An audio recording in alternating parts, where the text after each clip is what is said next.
This review is on the movie The Ministry of Ungentlemanly Warfare. I'm the anchor guy, and I'm going to tell you like it is. The film is a true story and is taken from Winston Churchill's confidential files, declassified 2016. It was a time when the British was losing the war against Germany and was thinking about giving up because the help from the Americans using large supply ships were being destroyed by the Nazi U-boats.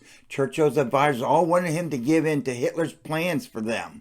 But Churchill wanted nothing to do with that because he had a plan of his own, a desperate one, but one that might stop the fleet of U-boats destroying America's supply ships.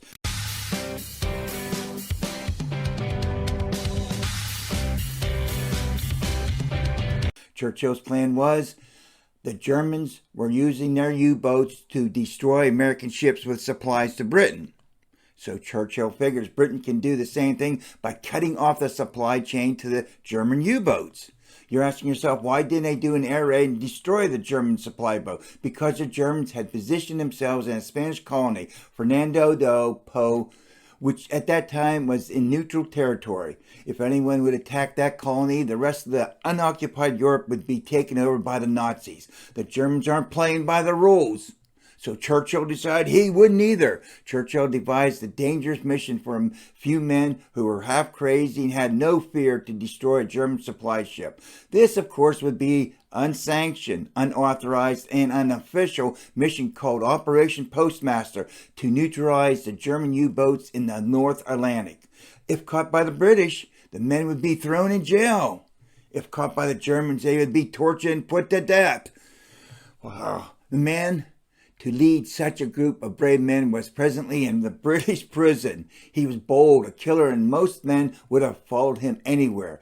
Gus March Phillips is such a man. It so happens Lieutenant Commander Ian Fleming was on the selection committee. Yes, the same Ian Fleming that wrote the James Bond series. He got inspiration from Gus March Phillips' attitude to create the James Bond character. The target would be Duchess Aosta. It's an Italian ship the Germans have been using to refuel, rearm, and replenish the entire fleet. They want Gus March Phillips and a team that he selects personally to sink the Duchess Aosta.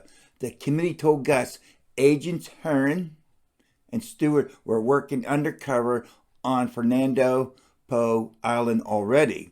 Heron is running various businesses, including a casino bar with an illegal exports game.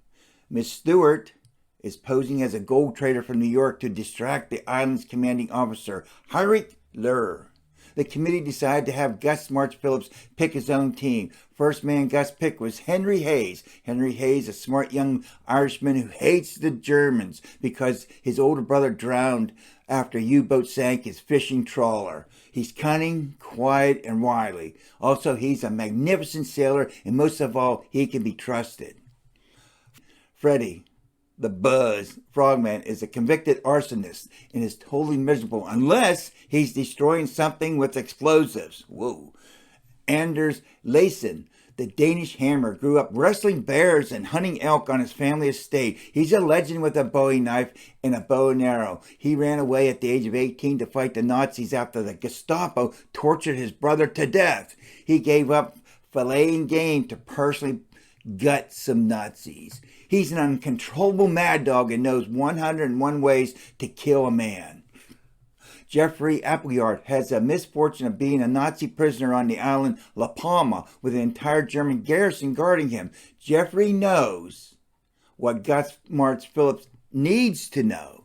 With Gus's reasoning, La Palma Island is a long way to Fernando Po Island, so they needed to capture and release Jeffrey because he is a master planner, a master survivor, a chess grandmaster, and a surgeon with a blade. The main reason Gus wanted to pick Jeffrey up and have an escape was together they spent 2 weeks in a Dunkirk foxhole together, and Jeffrey actually saved Gus's life. After leaving the island of La Palma with Jeffrey safely aboard, the crew was ready to do some major damage at Fernando Po. But as luck would have it, the Germans were planning to have their supply ship leave 3 days earlier from Fernando Po. So the team had to take their chances being seen by the German boats along the African coast to complete their mission. The film, The Ministry of Ungentlemanly Warfare, was excellent. I was worried it would be a semi-comic relief film.